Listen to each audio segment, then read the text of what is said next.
ಹಾ sir.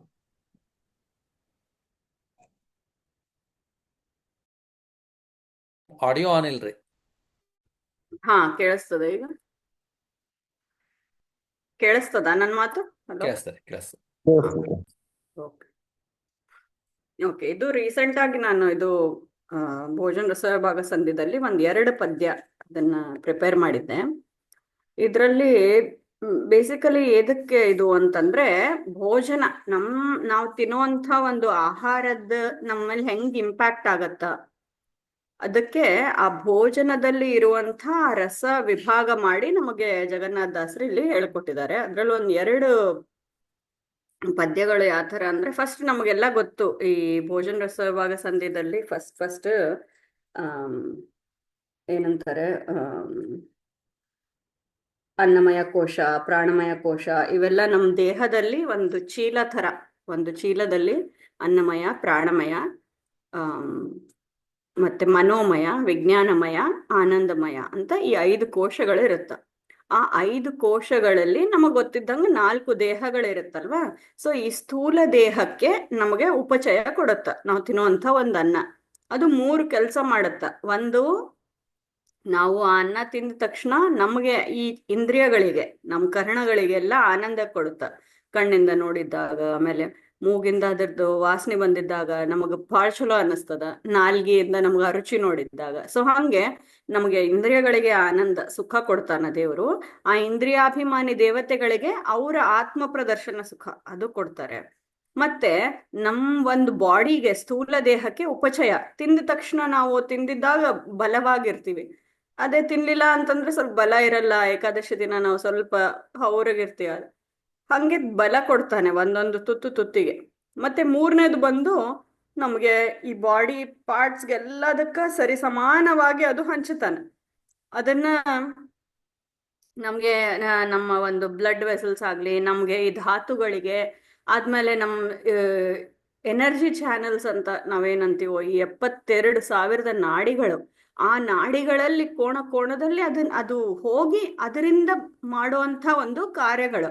So ನಮ್ಮ ದೇಹದಲ್ಲಿ ಹರಿಕಥಾಂಸಾರದಲ್ಲಿ ಹೇಳಿದಿರೋದೇನಂದ್ರೆ 36,000 36,000 ಸ್ತ್ರೀ ನಾಡಿಗಳು ಇದೆ, 36,000 ಪುರುಷ ನಾಡಿಗಳಿದೆ. ಈ ನಾಡಿಗಳು ಅಂತಂದ್ರೆ ಏನಂದ್ರೆ, ಅದ್ರಲ್ಲಿ ಹರಿಯೋವಂಥ ಒಂದು ನೀರು ಏನಿದೆನೋ ಅದು ನಾವು ನದಿಗಳ ಸಂಚಾರ ಅಂತ ನಾವು ಇದೆಲ್ಲ ಮುಂದೆ ಬರ್ತದ. ಸರ್ವಪ್ರತೀಕ ಸಂಧಿ, ನಾಡಿ ಪ್ರಕರಣ ಸಂಧಿ, ಉದ್ರಾಗೆಲ್ಲ ಫುಲ್ ಅವು ಒಂದೊಂದ್ರ ಮೇಲೆ ಬಂದದ. ಆದ್ರೆ ಇಲ್ಲಿ ಇಷ್ಟು ನಾವು ತಿಳ್ಕೊಬೇಕಾಗಿದ್ದು ಭೋಜನ ರಸ ವಿಭಾಗ ಸಂಧಿನಾಗ ಏನಂದ್ರೆ, ಈ ರಸವನ್ನು ದೇವರು ಅಲ್ಲಲ್ಲಿ ಆ ಪಾರ್ಟ್ಸ್ಗೆ ಹಂಚಿ ನಮಗ ಮಾಡುವಂತ ಒಂದು ಕಾರ್ಯವನ್ನು ಮಾಡ್ಲಿಕ್ಕೆ ಪ್ರಚೋದನೆ ಮಾಡ್ತಾರೆ. ಈಗ ನಾವು ನಮ್ಮ ಸ್ವಭಾವಾನುಸಾರ ನಮಗೊಂದೊಂದ್ಸರಿ ಆಗೋದಿಲ್ಲ, ಇಲ್ಲ ನಮ್ ಲೇಸಿನೆಸ್ ಇಂದ ಅದು ಆಗೋದಿಲ್ಲ, ಇಲ್ಲ ನಾವು ತಿನ್ನೋ ತಿಂಡಿ ಬಹಳ ಹೆಚ್ಚು ತಿಂದ್ರೂ ಅದು ಒಳ್ಳೇದಲ್ಲ. ಹಿತ ಮಿತ ಋತ ಭುಕ್ ಅಂತ ನಾವು ಮಾತಾಡಿದಲ್ಲ ಇಷ್ಟಕ್ಕೆ ಮುಂಚೆ, ಹಂಗೆ ಆ ಹಿತವಾಗಿರ್ಬೇಕು, ಮಿತವಾಗಿರ್ಬೇಕು ಆಹಾರ, ಮತ್ತು ಆ ಋತುಗಳಲ್ಲಿ ಏನೇನಿರ್ಬೇಕು ಅದನ್ನ ನಾವು ಅನುಸರಿಸಿ ತಿಂದ್ರೆ ನಮಗೆ ಆರೋಗ್ಯನೂ ಬರುತ್ತಾ, ಬಲನೂ ಬರುತ್ತಾ. ಸೊ ಈ ಆರೋಗ್ಯ ಬಲ ಬರ್ಬೇಕು ಅಂದ್ರೆ ವಾಯುದೇವರ ಸನ್ನಿಧಾನ ಅದರಲ್ಲಿ ಖಂಡಿತವಾಗಿ ಇರ್ಬೇಕು. ಅದಕ್ಕೆ ವಾಯು ಅಂದ್ರೆ ವ ಪ್ಲಸ್ ಆಯು ಅಂತ. ವ ಅಂತಂದ್ರೆ ಬಲ, ಆಯು ಅಂದ್ರೆ ಆಯುಷ್ಯ. ನಮಗ್ ಬಲ ಆಯುಷ್ಯ ಕೊಡೋದು ವಾಯುದೇವರು. ಹೆಂಗ್ ಮಾಡ್ತಾರೆ ಅದನ್ನ ಅಂದ್ರೆ, ಈ ಪಂಚರೂಪಿ ಪ್ರಾಣರಿಂದ ಮಾಡ್ತಾರೆ. ಅದಕ್ಕೆ ಗಂಡಸರು ತಿನ್ನುವಾಗ ಪ್ರಾಣಾಯ ಸ್ವಾಹ, ಅಪಾನಾಯ ಸ್ವಾಹ, ಇದಂದು ನಾವು ಒಂದೊಂದು ಅಗಳು ಖಂಡ ರೂಪವಾಗಿ ಮತ್ತೆ ಅಖಂಡ ರೂಪವಾಗಿ ನಾವು ಹೇಳೋದು. ಒಂದೊಂದು ಅಗಳು ತಿಂತೀವಿ, ಅದೇನದು ಖಂಡ ರೂಪ. ಭಗವಂತನ ಒಂದು ಖಂಡ ರೂಪ ಇದೆ ಅದರಲ್ಲಿ. ಇದು ಈ ದೇಹ ಕೊಟ್ಟಿರುವಂತಹ ದೇಹದಲ್ಲಿ ನಿಯಾಮಕನಾಗಿ ನಿಂತು ವಾಯುದೇವರು ನಮಗೆ ಈ ಅನ್ನ, ಶ್ವಾಸೋಶ್ವಾಸ, ಆಮೇಲೆ ಪಚನ ಕ್ರಿಯಾ, ಇದೆಲ್ಲಾನು ಪ್ರಾಣದೇವರಿದ್ದು ನಮ್ದ್ರಲ್ಲಿ ಮಾಡ್ತಾರೆ. ಈ 5 ಇದರಿಂದ ಪ್ರಾಣ, ಅಪಾನ, ವ್ಯಾನ, ಉದಾನ, ಸಮಾನ. ಇದ್ರಲ್ಲಿ ಒಂದೊಂದಕ್ಕೂ ನಮಗೆ ಇದು ಹೇಳಾರ ಭೋಜನ ರಸ ವಿಭಾಗ ಸಂಧಿನ, ಎಷ್ಟೆಷ್ಟು ರೂಪದಿಂದ ಭಗವಂತ ಪ್ರಾಣನಲ್ಲಿದ್ದು ಆ ಕೆಲಸವನ್ನು ಮಾಡ್ತಾರೆ ಅಂಬೋದೆಲ್ಲ ಹೇಳಾರ. ಇದು ನಾವು ಚಿಂತನೆ ಮಾಡಿ ಊಟ ಮಾಡಿದ್ರೆ ಒಂದು ಪ್ರಾಣಾಗ್ನಿ ಹೋತ್ರ ಅದನ್ನೇ ನಾವು ಮಾಡ್ತೀವಿ ಅಂಥ ದೊಡ್ಡ ಫಲ ನಮಗೆ ಹೇಳ್ತಾ ಇದ್ದಾರೆ. ಆದ್ಮೇಲೆ ನಮಗ್ ಫಸ್ಟ್ ಬಂದು ಚತುರ್ವಿಧ ಭೋಜನ. ನಾವು ಏನೇನ್ ತಿಂದ್ರು it falls under this 4 groups. ಅದ್ಯಾವುದು ಅಂದ್ರೆ, ಖಾದ್ಯ ಅಂದ್ರೆ ಅಗಿಲಿಕ್ಕೆ ಬರುವಂಥದ್ದು, ಪೇಯ ಕುಡಿಲಿಕ್ಕೆ ಬರುವಂಥದ್ದು, ಕುಡಿಯೋದು.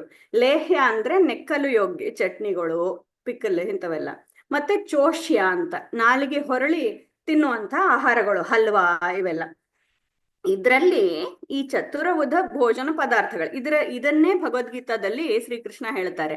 ಅಹಂ ವೈಶ್ವಾನರೋ ಭೂತ್ವ ಪ್ರಾಣಿನಾಂ ದೇಹಮಾಶ್ರಿತ ಪ್ರಾಣ ಅಪಾನ ಸಮಾಯುಕ್ತ ಪಚಾಮಿ ಅನ್ನಂ ಚತುರ್ವಿಧಂ.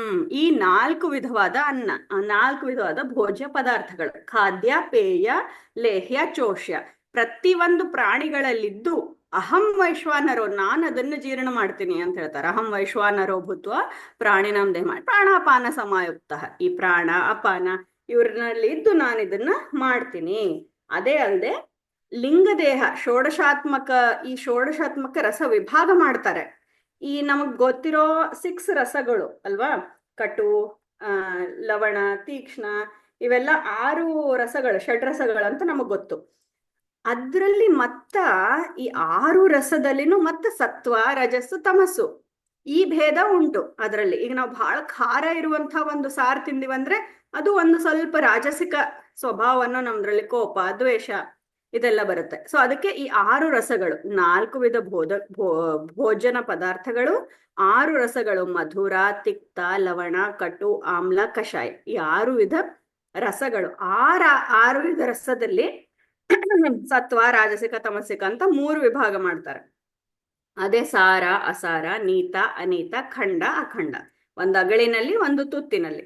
ಸೊ ಹಂಗ ನಾವು ಪುರುಷ ಆಗ್ಲಿ ಸ್ತ್ರೀ ಆಗ್ಲಿ ಅದನ್ನ ತಗೋತೀವಿ. ಆ ಪ್ರಾಣಾಯ ಒಂದು ಖಂಡ ರೂಪದಲ್ಲಿ ಒಂದು ತುತ್ತು, ಒಂದು ಅಗಳು ತಗೋತೀವಿ. ಅಖಂಡ ರೂಪದಲ್ಲಿ ನಾವು ಆ ಪಾಯಸವನ್ನು ಪೂರ್ತಿ ತಗೋತೀವಿ. ಹಂಗೆ 2 ವಿಭಾಗ ಮಾಡಿದಾಗ ನಮಗೆ ಏನಾಗ್ತದ, 6 ರಸಗಳು ಇಂಟು 3 ಗುಣ 18 ಆಗ್ತದ. ಈ 18 ನಲ್ಲಿ ಇಂಟು 4, ಆ 4 ಯಾವುದು ಅಂದ್ರೆ ಶುಚಿ, ರುಚಿ, ಸುಗಂಧ, ರುಚಿರ ಅಂತಂದ್ರೆ ನಮಗ ಶುಚಿಯಾಗಿ ಮಾಡ್ಬೇಕು ಅಡ್ಗಿ. ಏನೋ ಒಂದು ನಾವು ಎಲ್ಲೋ ಒಂದಂಗ್ ಮಾಡಿದ್ವಿ ಹಂಗಲ್ಲ, ಸ್ವಲ್ಪ ಶುಭ್ರ ಮಾಡ್ಕೊಂಡು ಚಲೋ ಶುಚಿ. ಆಮೇಲೆ ರುಚಿಯಾಗಿರ್ಬೇಕು, ಟೇಸ್ಟಿ ಇರ್ಬೇಕು ಫುಡ್. ಆಮೇಲೆ ಸುಗಂಧ ಭರಿತವಾಗಿ ಅದನ್ನೊಂದು ಮೂಗಿಗೆ ಅದನ್ನ ಆ ಗಂಧ ಬರ್ಬೇಕು. ಆಮೇಲೆ ರುಚಿರ ಅಂತಂದ್ರೆ ನಮಗೆ ಆ ಊಟ ತಿಂದ ಮೇಲೆ ನಮಗದು ಹಿತವಾಗಿರ್ಬೇಕು ಹೊಟ್ಟಿಗೆ. ಸೊ ಅದರಿಂದ ಒಂದು ಪುಣ್ಯನೂ ಪ್ರಾಪ್ತಿ ಆಗ್ತದಂತ ಅಂತ ಊಟದಿಂದ. ಸೊ ಅದು ರುಚಿರ ಅಂತ. ಈ 4, ಸೊ 18 ಇಂಟು 4 72 ಆಯ್ತು. ಈ 72 ಅಲ್ಲಿ ವಿಷ್ಣು ಸಹಸ್ರನಾಮದಲ್ಲಿ ಬರುವಂತ ಈ ವಿಶ್ವಾದಿ 1000 ರೂಪಗಳು, ಈ 17 ನಮಗೆ 72 ರೂಪಗಳು, ಭಗವಂತನ 1000 ರೂಪಗಳು ಚಿಂತನೆ ಮಾಡಿ ಇಂಥ ಒಂದು ಪದಾರ್ಥ ನನ್ನ ದೇಹದಲ್ಲಿ ನಾನು ತಿಂದಿದ್ದೇನೆ ಅಂತಂದ್ರೆ ಅದೇ ಒಂದು ಮಹಾಯಜ್ಞ ಆಗ್ತದ ಅಂತ. ಸೊ ಈ ಭೋಜನದಿಂದ ಆಗುವ ಲಾಭ ಏನು ಅಂದ್ರೆ ನಮ್ಮ ದೇಹಕ್ಕೆ ಉಪಚಯ, ಕರ್ಣಕ್ಕೆ ಆನಂದ, ಆದ್ಮೇಲೆ ಈ ದೇವತೆಗಳ ತತ್ವಾಭಿಮಾನಿ ದೇವತೆಗಳಿಗೆ ಆತ್ಮ ಪ್ರದರ್ಶನ ಸುಖವನ್ನು ಭಗವಂತ ಕೊಡ್ತಾನೆ. ಅದು ಅಲ್ಲದೆ ಇದು ಹೆಂಗಿದು ಆಗ್ತದಂದ್ರೆ ಸ್ಥೂಲ ರಸ, ಪ್ರವಿವಿಕ್ತ ರಸ, ಅನಿತ್ಯ ಸುಖರಸ, ನಿತ್ಯ ಸುಖರಸ ಅಂತ ಡಿವೈಡ್ ಆಗ್ತದೆ ಇದನ್ನ. ಈ 4 ರಸಗಳು ಅಂದ್ರೆ ಸ್ಥೂಲ ರಸ ಅಂದ್ರೆ ನಮಗೆ ಡೈರೆಕ್ಟ್ ಆಗಿ ಟೇಸ್ಟ್ ಬರುವಂಥದ್ದು. ಪ್ರವಿವಿಕ್ತ ಅಂದ್ರೆ ಇಂಡೈರೆಕ್ಟ್ ಆಗಿ ನಮಗೆ ಆ ರಸವನ್ನು ಹೋಗ್ತದೆ. ತೈಜಸ ರೂಪಿ ಭಗವಂತ ಅದಕ್ಕೆ ಅಭಿಮಾನಿ. ಮತ್ತೆ ಅನಿತ್ಯ ಸುಖ, ನಿತ್ಯ ಸುಖ ಅಂತ. ಅನಿತ್ಯ ಅಂತಂದ್ರೆ ನಿದ್ರೆಯಲ್ಲಿ ನಾವು ಪಡುವಂತ ಒಂದು ಸುಖ ಏನದ ಅದು ಅನಿತ್ಯ. ನಿತ್ಯ ಸುಖ ಅಂದ್ರೆ ನಮ್ಮ ಮೋಕ್ಷ ಸುಖನೇ ಆಗ್ತದೆ. ಅದನ್ನು ನಮಗ್ ಕೊಡುವಂತ ಸಾಮರ್ಥ್ಯ ನೋಡ್ರಿ. ಒಂದ್ ಸಣ್ಣ ಅನ್ನಕ್ಕೆ, ಆ ಅನ್ನದಿಂದ ನಾವು ಮಾಡುವಂಥದ್ದು ಈ ನಾಡಿಗಳಿಗೆ ಹೋಗ್ತದ. ಯಾರ ಅನ್ನ ಯಾರ ಮನೆ ಅನ್ನ ನಾವು ತಿಂತೀವೋ ಆ ಅನ್ನದ ಪ್ರಭಾವ ನಮಗೆ ಜನ್ಮ ಜನ್ಮಾಂತರದಲ್ಲಿ ಇರುತ್ತ. ಅದಕ್ಕೆ ನಮಗೆ ಆಚಾರ್ಯಲ್ಲಿ ಹೇಳ್ತಾ ಇದ್ರು ಆನಪೂರ್ವಿ ಅನ್ನ ಮತ್ತೆ ಇದು ಅಂತ ಹೇಳಿ. ಅಂದ್ರೆ ನಾವು ಯಾವ ಕುಲದಲ್ಲಿ ನಾವು ಹುಟ್ಟಿವಿ, ಆಮೇಲೆ ನಾವು ಯಾವ ಅನ್ನ ತಿಂತೀವಿ, ಆದ್ಮೇಲೆ ನಾವು ಯಾರ ಜೋಡಿ ಇರ್ತೀವಿ, ನಮ್ಮ ಸರೌಂಡಿಂಗ್ಸ್ ಏನೇನವ. ಸೊ ಈ 3 they have affect on a person's nature or a person's ಒಂದು ಬರ್ತ್ ಆಗ್ಲಿ, ಆ ಪರ್ಸನ್ ಒಂದ್ ಹೆಂಗ ಅವ ತಯಾರಾಗ್ತಾನ ಅನ್ಲಿಕ್ಕೆ ಈ 3 ಬಹಳ ಇಂಪಾರ್ಟೆಂಟ್ ಕಾರಣ. ಅದರಲ್ಲಿ ಮೂಲ ಕಾರಣ ನಾವು ತಿನ್ನುವಂಥ ಅನ್ನ. ಆ ಅನ್ನ ನಾವು ಯಾವ ತರ ತಿಂತಾ ಇದ್ದೀವಿ ಅದು ನಾವು ಬಹಳ ಇದು ಮಾಡ್ಬೇಕು. ಪ್ರಧಾನವಾಗಿ 100 ನಾಡಿಗಳು ಹೇಳ್ತಾರೆ ತಂತ್ರಸಾರ ಸಂಗ್ರಹದಲ್ಲಿ ಆಚಾರ್ಯರು. ಆ 100 ನಾಡಿಗಳು ನಮಗೆ ಇದನ್ನ ಅದು ಹೋಗ್ತದ ಊಟ ಎಲ್ಲ ಅಂತ. ಆಮೇಲೆ ಇದನ್ನ ಚಿಂತನೆ ಮಾಡಿದಾಗ ನಮಗೆ 77,000 36,000 ಪುರುಷ ರೂಪ, 36,000 ಸ್ತ್ರೀ ರೂಪ, ಹಗಲು ರಾತ್ರಿ. ಇದನ್ನು ನಾವು ಇದರಲ್ಲಿ ಭಗವಂತ ವಿಹಾರ ಮಾಡ್ತಾನೆ. ಆ ಭಗವಂತನ ಹೆಸರು ಏನು ಅಂದ್ರೆ ಬೃಹತಿ. ಬೃಹತಿ ಎಂಬ ನಾಮದಿಂದ ಭಗವಂತ ವಿಹಾರ ಮಾಡ್ತಾನೆ ಅಂತ. ಆದ್ಮೇಲೆ ನಾನು ಇಷ್ಟಕ್ ಮುಂಚೆ ಹೇಳಿದೆ ಅಲ್ಲ, 4 ವಿಧ ಅನ್ನಗಳು. ಅದರಲ್ಲಿ ಮೇನ್ ನಾವು ಪ್ರತಿನಿತ್ಯ ನೈವೇದ್ಯ ಮಾಡ್ಬೇಕು ಅಂತಂದ್ರೆ ಈ 4 ನಾವು ನೈವೇದ್ಯ ಮಾಡ್ಬೇಕಂತೆ. ಯಾವುದು ಅಂದ್ರೆ ಹಾಲು, ತುಪ್ಪ, ಹಣ್ಣು, ಬೆಲ್ಲ. ಈ 4 ನಾವು ನೈವೇದ್ಯ ಮಾಡ್ಬೇಕು. ಯಾಕಂದ್ರೆ ಹಾಲಲ್ಲಿ ವಿಷದ ಅಂಬುವಂಥ ರಸ ಇರುತ್ತೆ, ತುಪ್ಪದಲ್ಲಿ ನಮಗೆ ಸ್ಥಿರ ಅಂಬುವಂಥ ರಸ ಇರುತ್ತೆ, ಹಣ್ಣು ಅಂದ್ರೆ ಫಲಹಾರ ನಿರಾಹಾರ ಅಂಬುವಂಥ ರಸ ಇರುತ್ತೆ, ಮತ್ತೆ ಬೆಲ್ಲ ಇದರಲ್ಲಿ ತೀಕ್ಷಣ ಅಂಬುವಂಥ ಒಂದು ರಸ ಇರುತ್ತೆ. ಇದರಲ್ಲಿ ಭಗವತ್ ರೂಪಗಳಿವು 354, 29, 2825, 5101. ಇದು ಹೆಂಗ ಅಂದ್ರೆ ವಾಮ ಇದು ವಾಮ ಅಂಕನಾಮ ಅಂತ ಹೇಳ್ತೀವಲ್ಲ, ಅದರ ತರ ಅದು ಬರುತ್ತೆ. ಈ 4 ನಾವು ಭಗವಂತನಿಗೆ ನೈವೇದ್ಯ ಮಾಡ್ಬೇಕು ಅಂತ ಹೇಳಿ. ಮತ್ತೆ ಮೇನ್ ಆಗಿ ಇಲ್ಲಿ ತಿಳ್ಕೊಬೇಕಾಗಿರೋದು ಈ ಕಪಿಲ, ನರಹರಿ, ಭಾರ್ಗವ, ಮತ್ಸ್ಯ ಮತ್ತೆ ಹಂಸ ಅಂತ. ಕಣ್ಣಲ್ಲಿ ಆ ನೈವೇದ್ಯ ಪದಾರ್ಥವನ್ನು ಸ್ವೀಕಾರ ಮಾಡೋದು ಭಗವಂತ ಕಪಿಲ ರೂಪಿಯಾಗಿ. ಆ ನೈವೇದ್ಯವನ್ನ ಆಘ್ರಾಣ ಮಾಡಿಸಿರೋದು ನರಹರಿ ರೂಪ, ನರಸಿಂಹ ರೂಪದಿಂದ. ಆಮೇಲೆ ಪರಶುರಾಮ ರೂಪ. ನಾಲ್ಗೆಯಲ್ಲಿ ಆ ಟೇಸ್ಟ್ ಬರ್ಬೇಕು ಅಂದ್ರೆ ಮತ್ಸ್ಯ ರೂಪ, ಅದನ್ನ ಚಿಂತನೆ ಮಾಡ್ಬೇಕು, ಅನುಗ್ರಹ ಮಾಡ್ಬೇಕು ಮತ್ಸ್ಯ ಅನ್ನೋ. ಆಮೇಲೆ ಹಂಸ ರೂಪದಲ್ಲಿ ದಂತದಲ್ಲಿ ಹಂಸಾಖ್ಯ ಅಂತ ಹೇಳ್ತಾರೆ. ಕೃಪಣರೊಳಗಿದ್ದವರವರ ರಸ. ಯಾಕೆ ಕೃಪಣ ಅಂತ ಹಾಕಿದ್ದಾರೆ ಇದರಲ್ಲಿ? ಕೃಪಣ ಅಂತಂದ್ರೆ ಏನು ಅಂದ್ರೆ, ನಾವೆಲ್ಲ ಜಿತೇಂದ್ರಿಯರಲ್ಲ, ನಾವೇನ್ ಅರ್ಜುನರಲ್ಲ, ನಾವೆಲ್ಲರೂ ಇಂದ್ರಿಯಗಳ ಮೇಲೆ ಕಂಟ್ರೋಲ್ ಇಲ್ಲ ನಮಗೆ.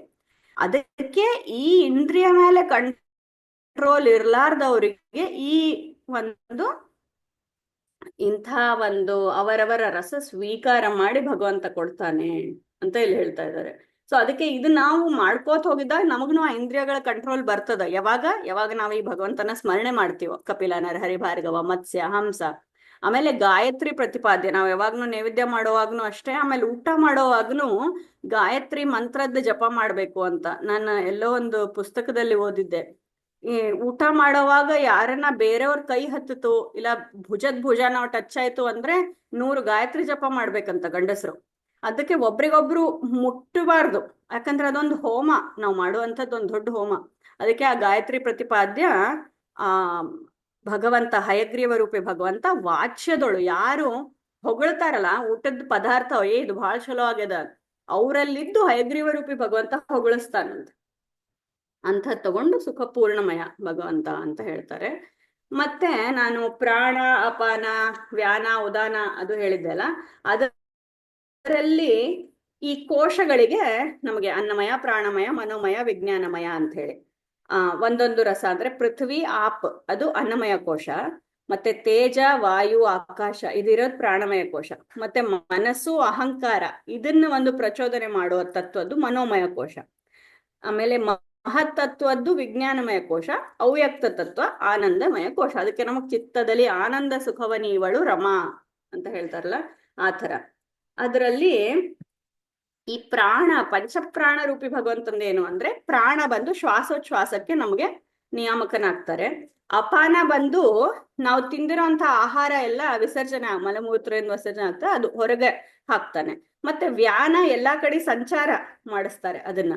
ಉದಾನ ಬಂದು ಆ ಸುಷುಮ್ನ ನಾಡಿಯ ಮೂಲಕ ಮೇಲ್ಮುಖವಾಗಿ ನಮಗ್ ಕರ್ಕೊಂಡು ಹೋಗ್ತಾರಂತ, ಅದು ಉದಾನ ಅಂತ. ಮತ್ತೆ ಸಮಾನ ಅಂದ್ರೆ ಸಮಾನವಾಗಿ ಎಲ್ಲದಕ್ಕ ಹಂಚುತ್ತಾರೆ, ನಾಡಿಗಳಿಗೆ, ನಮ್ಗಿರೋ ನರಗಳಿಗೆ, ಇದೆಲ್ಲದಕ್ಕ ಹಂಚೋದು ನಮ್ಗೆ ಸಮಾನ. ಅದಕ್ಕೆ ಇದು ಈ ಒಂದು ನಾವು ಉಪನಿಷತ್ತಲ್ಲಿ ನಾವು ಇದು ಕೊಟ್ಟಿರೋಂಥ ವಿಚಾರ. ಇದನ್ನ ನಾವು ಚಿಂತನೆ ಮಾಡಿ ಊಟ ಮಾಡಿದ್ರೆ ನಮಗೆ ಆಗುವಂಥ ಅನ್ನ ಪಚನ ಬಹಳ ಒಳ್ಳೇದಿರ್ತದ. ಅದೇ ಅಲ್ಲದೆ ನಮ್ಗ ಪಿತೃದೇವತೆಗಳ ಷಣ್ಣವತಿ ನಾಮದ್ನು ನಮ್ಗಿಲ್ಲಿ ಬರ್ತದ. ಯಾಕೆ ಅದು ಆ ಷಣ್ಣವತಿ ನಾಮದಲ್ಲಿ ಹೇಳ್ತಾರೆ ಅಂತಂದ್ರೆ, ಈ ಶ್ರಾದ್ದ ಮಾಡುವಾಗ ಕೂಡ ಅವ್ರವ್ರಿಗೆ, ಈಗ ನಾವು ಭೋಜನ ರಸ ವಿಭಾಗ ಅಂದ್ರೆ ಬರೇ ಜೀವರಿಗೆ, ಮನುಷ್ಯರಿಗಲ್ಲ, ಪ್ರತಿಯೊಂದು ಜೀವರಿಗೆ ಅವ್ರವ್ರಿಗೆ ಏನೇನ್ ಬೇಕು ಅಂತ. ಸೊ ಈ ಪಿತೃಗಣಗಳಿಗೂ ಅವ್ರಿಗೆ ಬೇಕಾಗಿರುವಂತಹ ಆಹಾರ ಭಗವಂತ ಒದಗಿಸಿ ಕೊಡ್ತಾನೆ. ಹೆಂಗೆ ಅಂದ್ರೆ ಷಣ್ಣವತಿ ನಾಮದಿಂದ. ರುದ್ರ, ವಸು ಮತ್ತೆ ವಸು, ರುದ್ರ, ಆದಿತ್ಯರು ಇವರು ಆ ಕೆಲಸವನ್ನು ಮಾಡ್ತಾರೆ ಅಂತ ಹೇಳ್ತಾ ಇದ್ದಾರೆ. ಅದು ಎಲ್ಲ ಆದ್ಮೇಲೆ ನಮಗೆ ಈ ಒಂದು ಕಲುಷ ಜಿಹ್ವೆಗೆ ಸುಷ್ಟು ಭೋಜನ ಇದು ಬರ್ತದೆ. ಇದು ಯಾಕೆ ಅಂದ್ರೆ ನಾ ಇಷ್ಟಕ್ಕೆ ಮುಂಚೆ ಹೇಳಿರೋದು ಕನೆಕ್ಷನ್ ಮಾಡ್ಕೋಬೇಕು. ಕೃಪಣ, ಸೊ ನಮಗ್ ಇಂದ್ರಿಯಗಳಿಗೆ ಒಂದು ನಮಗೆ ನಾವು ಏನ್ ಬೇಕಾದದ್ದು ತಿಂದು ಬಿಡ್ತೀವಿ.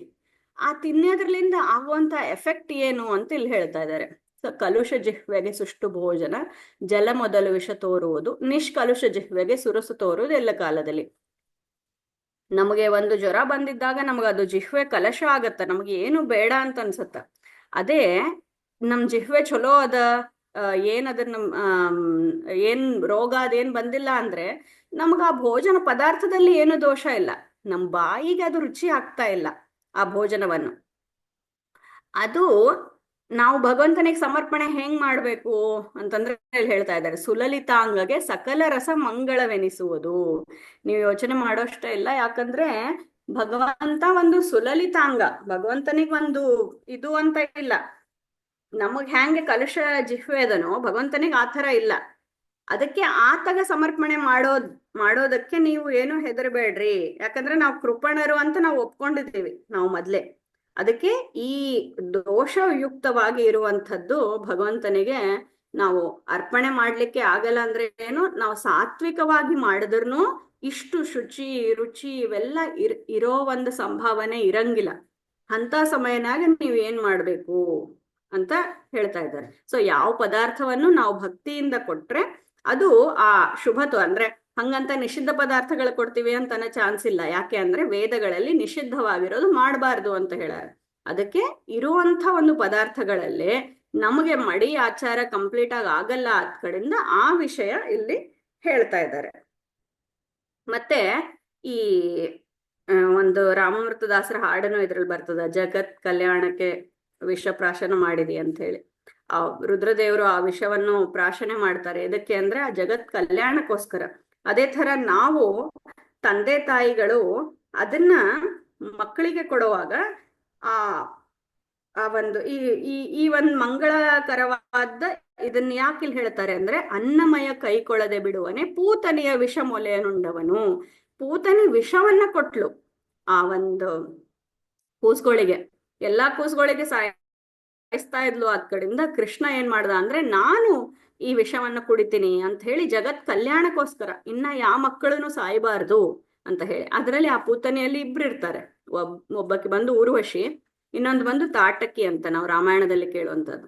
ಆ ತಾಟಕಿ ಬೇಡ್ಕೊಂಡಿರ್ತಾಳಂತೆ, ಏನು ಅಂದ್ರೆ ನನಗೆ ಕೂಸು, ನಾನು ವಾಮನ ರೂಪಿ ಭಗವಂತ ಇರುವಾಗ ನಾನು ಆ ಕೂಸಿಗೆ ವಿಷ ಕೊಡ್ಬೇಕು ಅಂತ ತಾಟಕಿ ಬೇಡ್ಕೊಂಡಿರ್ತಾಳಂತ. ಆಮೇಲೆ ಊರ್ವಶಿ ನಾನು ಮಾತೃತ್ವ ತೋರಿಸ್ಬೇಕು ಅಂತ ಬೇಡ್ಕೊಂಡಿರ್ತಾಳಂತ. ಅದಕ್ಕೆ ಕೃಷ್ಣ ಇಬ್ರಿಗೂ ಕರುಣೆ ಮಾಡಿ ಕೃಷ್ಣಾವತಾರದಲ್ಲಿ ಒಂದೇ ಇದ್ರಲ್ಲಿ ಪೂತನೆಯಲ್ಲಿ ಇಟ್ಬಿಟ್ಟು ಅವ್ರಿಗೆ ಅವ್ರವ್ರದ್ದು ರಸವನ್ನ ಸ್ವೀಕಾರ ಮಾಡಿ ಕೊಡ್ತಾನೆ. ಅದೇ ತರ ನಾವು ತಿನ್ನೋವಂಥ ಪದಾರ್ಥಗಳಲ್ಲಿ ಏನನ್ನ ತಪ್ಪಿದ್ರೆ, ಇಲ್ಲ ಪಾಪದ ಒಂದ್ ಏನನ್ನ ನಾವು ಪ್ರಜ್ಞೆ ಇದ್ದು, ಈಗ ನಾವು ಏನೇನು ತಿಂತೀವೋ ಬಾಯಾಗ ಹಾಕೋತೀವೋ, ಭಗವಂತನ ಸ್ಮರಣೆ ಇರ್ಲಾರ್ದ ತಿಂದಿರೋದು ಪ್ರತಿ ಒಂದು ಪಾಪನೇ ತಿಂತಾ ಇದ್ದೀವಿ ಅಂತ ಭಗವಂತ ಹೇಳ್ತಾರೆ. ಅದ್ಯಾವ್ದದು ಸ್ಥೇಯ ಅಂತ ಬರತ್ತ ನೋಡ್ರಿ ಅದ್ರಲ್ಲಿ ಭಗವದ್ಗೀತೆಯಲ್ಲಿ, ಯೋ ಭುಂಕ್ತೆ ಸ್ಥೇನ ಏವಚ ಅಂತ ಹೇಳಿ. ಅಂದ್ರೆ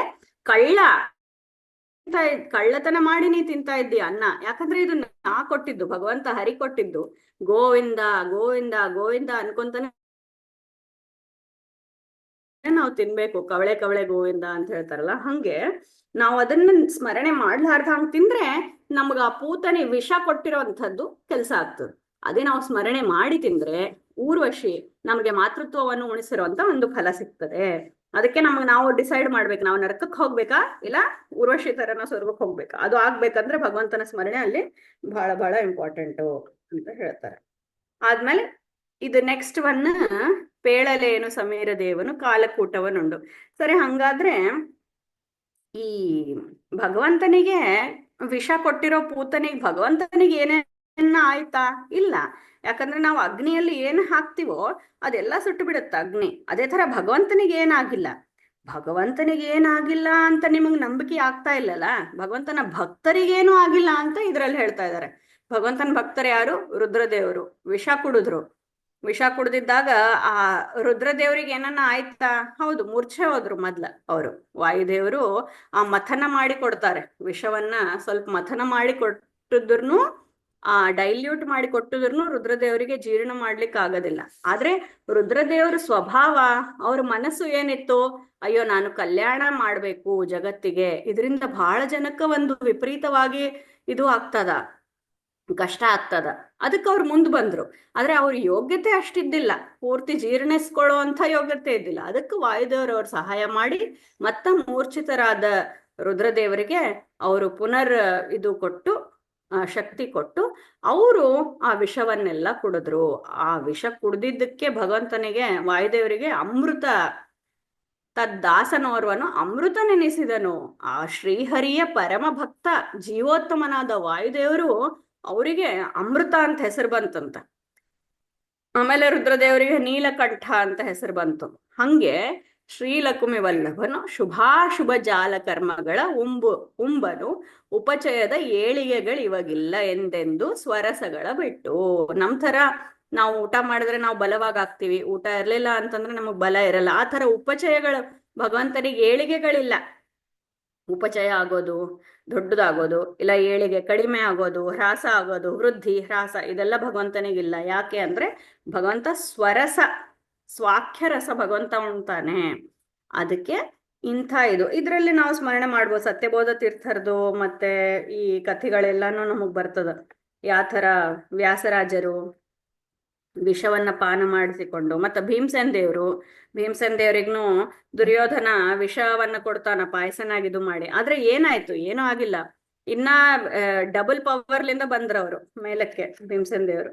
ಸೊ ಆ ಒಂದು ಸ್ಮರಣೆಯಿಂದ ನಾವು ಈ ಭೋಜನ ಮಾಡುವಾಗ ಅದು ಏನೂ ನಮಗೆ ಆಗಲ್ಲ. ಯಾಕಂದ್ರೆ ಆ ವಿಷದಲ್ಲಿ ವಿಷತ್ವ ಕೊಡುವಂಥದ್ದೇ ಭಗವಂತ. ಅದೇ ತರ ಪ್ರಹ್ಲಾದಗನು ವಿಷ ಆಗ್ಲಿ ಅಗ್ನಿ ಆಗ್ಲಿ ಯಾವ್ದನ್ನೂ ಇದು ಆಗಿಲ್ಲ. ಯಾಕೆ ಅಂದ್ರೆ ಭಕ್ತಿ ರಸದಲ್ಲಿ ಅವರು ತೊಯ್ದಿದ್ದಾರೆ. ಭಗವಂತ ನೀನೇ ಸರ್ವೋತ್ತಮ, ನೀನೇ ರಕ್ಷತಿ ಇತ್ಯೇವ ವಿಶ್ವಾಸ, ನೀನ್ ರಕ್ಷಣೆ ಮಾಡೇ ಮಾಡ್ತಿ, ಯಾರು ಏನೇ ಮಾಡ್ಲಿ ತಪ್ಪು, ನೀನ್ ನನಗ್ ರಕ್ಷಕ ಇದ್ದಿ ಅಂತ ಆ ಧೈರ್ಯ, ಆ ಒಂದು ದೃಢ, ಅದೇ ಧ್ರುವನಲ್ಲಿ 6 ವರ್ಷದ ಧ್ರುವ, 5 ವರ್ಷದ ಪ್ರಹ್ಲಾದ, ಇವರೆಲ್ಲರೂ ನಮಗ್ ಅದನ್ನೇ ಹೇಳಿಸ್ಕೊಟ್ಟಿದ್ದಾರೆ. ಅದು ಇಂಥ ಭೋಜನ ನಾವು ಮಾಡಿದ್ದಾಗ ನಮಗೆ ಈಗ ನಮಗ್ ಬಹಳ ಭಯ ಇರತ್ತ, ಹೊರಗಡೆ ಏನೇನೋ ಸಿಗ್ತಾವ, ಯಾವ್ದೋ ಎಣ್ಣೆ ಏನಾಗ್ತದೋ, ಈ ಒಂದ್ ಚಿಂತನೆಯಿಂದ ನಾವು ಯಾವುದೇ ಸ್ವೀಕಾರ ಮಾಡಿ ಭಗವಂತನಿಗೆ, ಅದಕ್ಕೆ ನಮಗ್ ಮುದ್ರೆಗಳು ಹೇಳ್ತಾರೆ. ಎಲ್ಲ ಮುದ್ರೆಗಳು, ಮೇರು ಮುದ್ರೆ, ಅನ್ನ ವೃದ್ಧಿ ಆಗ್ತದ, ಮತ್ತೆ ಗರುಡ ಮುದ್ರೆ, ಅದ್ರಲ್ಲಿರುವಂಥ ವಿಷ ಎಲ್ಲ ಪರಿಹಾರ ಆಗ್ತದ. ಧೇನು ಮುದ್ರೆ, ಅಮೃತ ಸುರಿಸ್ತಾರ ಧೇನು. ಸೊ ಹಿಂಗ 5 ಮುದ್ರೆಗಳಿದೆ. ಆ ಮುದ್ರೆಗಳೆಲ್ಲ ತೋರಿಸಿ ನಾವು ಭಗವಂತನಿಗೆ ಪ್ರತಿನಿತ್ಯ ನೈವೇದ್ಯ ಅರ್ಪಣೆ ಮಾಡಿ ನಾವು ತಿನ್ನುವಂಥ ಭೋಜನ ಏನೇನದನೋ ಅದು ಖಂಡಿತವಾಗಿ ಭಗವಂತ ರಕ್ಷಣೆ ಮಾಡ್ತಾನೆ. ಇಂಥ ಒಂದು ಕಾಲದಲ್ಲಿನೂ ನಾವು ಅದನ್ನ ಅನುಸಂಧಾನ ಮಾಡಬೇಕು ಅಂತ ಇಲ್ಲಿ ಹೇಳ್ತಾ ಇದ್ದಾರೆ. ಆದ್ಮೇಲೆ ನಾವು ಹೇಳಿದ್ದಂಗ ಅನಿರುದ್ಧ, ಪ್ರದ್ಯುಮ್ನ, ಸಂಕರ್ಷಣ, ವಾಸುದೇವ, ನಾರಾಯಣನ ಯಾವಾಗ್ಲೂ ಮಕ್ಕಳಿಗೆ ಕಲ್ಸೋದು. ನೀವು ಈ 5 ಬಟ್ಟೆಗಳಿಂದ ನೀವು ತಿಂತಾ ಇದ್ದೀರಿ. ಸೊ ಈ 5 ಬಟ್ಟದಲ್ಲಿ ಒಂದು ಸ್ಮರಣೆ, ನೀವು ಸ್ಕೂಲಲ್ಲಿ ನೆನಪು, ನಿಮ್ಗೆ ಅನಿರುದ್ಧ ಪ್ರದ್ಯುಮ್ನ ಹೇಳಿದ್ರೆ ಎಲ್ಲರೂ ನಗ್ಬೋದು. ಆದ್ರೆ ಆ ಸ್ಮರಣೆ, ಅಯ್ಯೋ ಈ 5 ಬಟ್ಟು ಭಗವಂತ ಕೊಟ್ಟಾನ, ಅದರಲ್ಲಿ ಅನಿರುದ್ಧ, ಪ್ರದ್ಯುಮ್ನ, ಸಂಕರ್ಷಣ, ವಾಸುದೇವ, ನಾರಾಯಣ ಇದ್ದಾನ ಅಂತ ನೀವು ಒಂದು ತುತ್ತು ಬಾಯಾಗ ಹಾಕೋರಿ, ಅಷ್ಟೇ ನಮಗೆ ಆ ಫಲ ಕೊಡ್ತದ ಅಂತ ಹೇಳಿ. ಸೊ ತುಪ್ಪದಲ್ಲಿ ಅನಿರುದ್ಧ, ಪರಮಾನ್ನದಳು ಪ್ರದ್ಯುಮ್ನ, ಭಕ್ಷ್ಯದಳು ಸಂಕರ್ಷಣ, ಅನ್ನದಳು ವಾಸುದೇವ, ಸರ್ವತ್ರ ನಾರಾಯಣ ಇದ್ದಾನೆ. ಇದನ್ನ ಮತ್ತ ನಾವು ವ್ಯಾಪ್ತಿ ಸಂಧಿಯಲ್ಲಿ ಒಂದು ಬರ್ತದ, ವಿದ್ಯತಾನೆಂದೆನಿಸಿಕೊಂಬನಿರುದ್ಧ ದೇವನು ಬುದ್ಧಿಯೊಳು ಕೃತಿಪತಿ ಬುದ್ಧಿ ಎನಿಸುವನು. ಸೊ ಪರಮಾನ್ನ ತಿಂದ್ರೆ ನಮಗೆ ಬುದ್ಧಿ ಕೊಡ್ತಾನ ಪ್ರದ್ಯುಮ್ನ. ಹಿಂಗೆಲ್ಲ ಒಂದೊಂದೊಂದೊಂದೊಂದೊಂದು ಸಂಧಿ ಆಡ್ ಆಗ್ತಾವ. ಇವು ತುಪ್ಪನೇ ಆಗಿದ್ದು ಅನಿರುದ್ಧ. Sorry to interrupt. ಆಯ್ತಾಯ್ತು. ಆಟೋಮೆಟಿಕ್ ಆಗಿ. ಓ ಹೌದಾ? ರೆಕಾರ್ಡ್ ಇನ್ನ ನಿಂದು ಬರ್ತದಲ್ಲ?